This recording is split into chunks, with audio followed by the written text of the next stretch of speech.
Welcome to the Daily AI News Digest for Friday, March 27th, 2026. Today, we're tracking a massive shift happening across the AI industry. You could call it a great realignment, a move away from the speculative hype and into the world of cold, hard economics.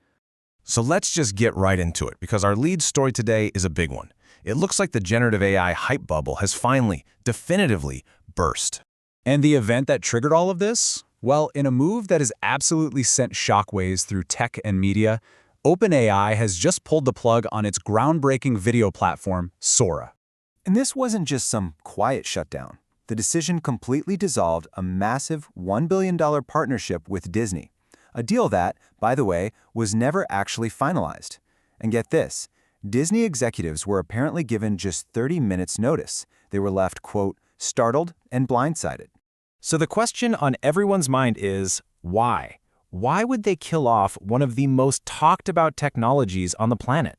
Well, according to leaked internal data, this wasn't about the tech at all. It was about something much simpler. The economics were completely, totally unsustainable. Let's talk numbers, because this is where it gets absolutely wild.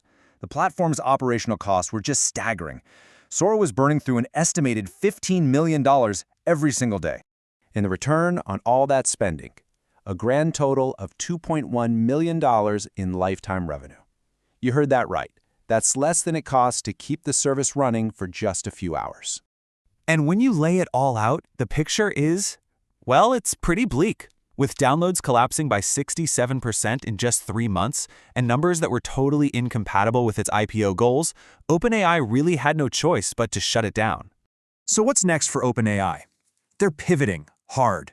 The entire Sora team is now being pointed towards something called world simulation for robotics. This is a huge strategic shift, moving from generating pixels on a screen to actually trying to manipulate the physical world. We're talking about embodied AI. Now, while OpenAI is hitting the brakes, its chief rival, Anthropic, is doing the exact opposite.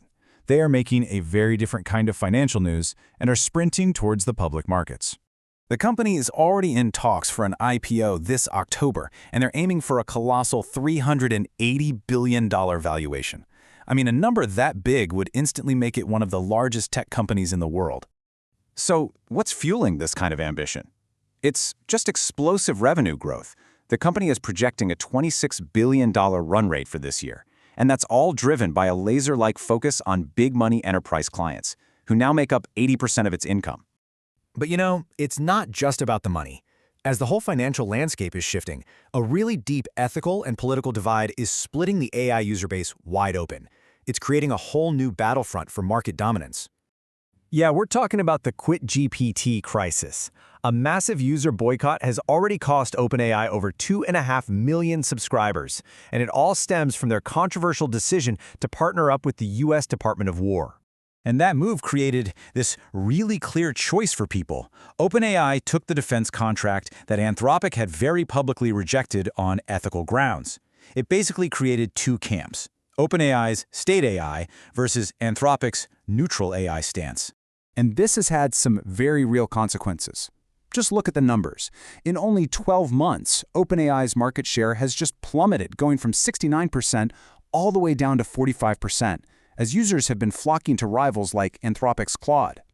Okay, so moving beyond the software and the ethics, there's another huge piece of this puzzle we have to talk about. The entire AI ecosystem is being squeezed by its connection to the physical world, from the silicon it runs on to the bodies it might soon control. For starters, the industry is basically being held hostage by a massive hardware bottleneck.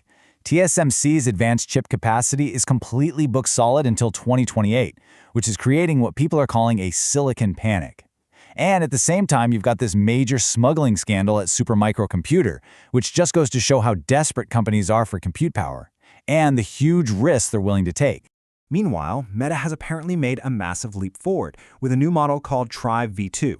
They're pioneering a field called in silico neuroscience, where they are, and this sounds like sci-fi, essentially creating digital twins of the human brain's neural activity.